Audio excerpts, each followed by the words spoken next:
Beautiful beads collection అయితే చూస్తున్నారండి మీరు. చూడండి చాలా కలెక్షన్స్ అయితే ఉన్నాయి మన దగ్గర. ఇవి చూస్తున్నారు కదా మొత్తం కూడా ఆనెక్స్ బీడ్స్ తో అయితే వచ్చాయి. అక్కడక్కడ మీకు ఫ్లోరల్స్ లాగా అయితే వచ్చిందనమాట. లాకెట్ కూడా చూడండి 2 సెట్స్ పికాక్ వచ్చి చాలా హెవీగా ఉంది. పెండెంట్ కూడా అండ్ ఇయర్ రింగ్స్ కూడా చూడండి బ్యూటిఫుల్ గా ఉన్నాయి, హెవీగా అనమాట.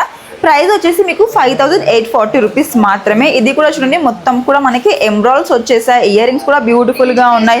3980 రూపీస్ మాత్రమే. అండ్ ఇవి చూస్తున్నారు కదా బ్యూటిఫుల్ కలెక్షన్ అండి. జస్ట్ 4580 రూపీస్ మాత్రమే. ఇయర్ రింగ్స్ కూడా చూడండి చాలా డిఫరెంట్ గా అయితే ఉన్నాయి ఇయర్ రింగ్స్ కూడా. అండ్ అందులోనే మీకు ఇంకొక కలర్ ఆప్షన్స్ ఉంది. ఇది ఇక్కడ వచ్చి చూస్తున్నట్టయితే మీకు పర్ల్స్ వచ్చేసాయి. మొత్తం పర్ల్స్ అండ్ కింద ఎమ్రాల్స్ 2 కాంబినేషన్స్ లో అయితే వచ్చేసాయి అనమాట. అండ్ మధ్యలో మనకి చిన్న పెండెంట్ లాగా అయితే వచ్చింది. అండ్ దీని ప్రైస్ వచ్చేసి 7680 రూపీస్ మాత్రమే. సో ఇలాంటి కలెక్షన్స్ మనం ఫెస్టివల్ సారీస్ మీదకి చాలా బాగుంటాయి అనమాట. ఇప్పుడు వచ్చే వెడ్డింగ్ సీజన్కి మనం చాలా బాగా బ్యూటిఫుల్గా స్టైల్ చేసుకోవచ్చు. మనం స్టైల్ చేయడంలోనే ఏదైనా సరే ఉంటుంది కదా. ఇయర్ రింగ్స్ కూడా చాలా బాగున్నాయి. సో ఇలాంటి కలెక్షన్స్ మన దగ్గర ఇంకా చాలా ఉన్నాయండి. మోర్ దెన్ కలెక్షన్స్ కూడా ఉన్నాయి. క్వాలిటీ బాగుంటుంది, ఫినిషింగ్ కూడా బాగుంటుంది. సో మీరు కనుక పర్చేస్ చేయాలి అనుకుంటే వెంటనే వచ్చేసేయండి మన స్టోర్కి.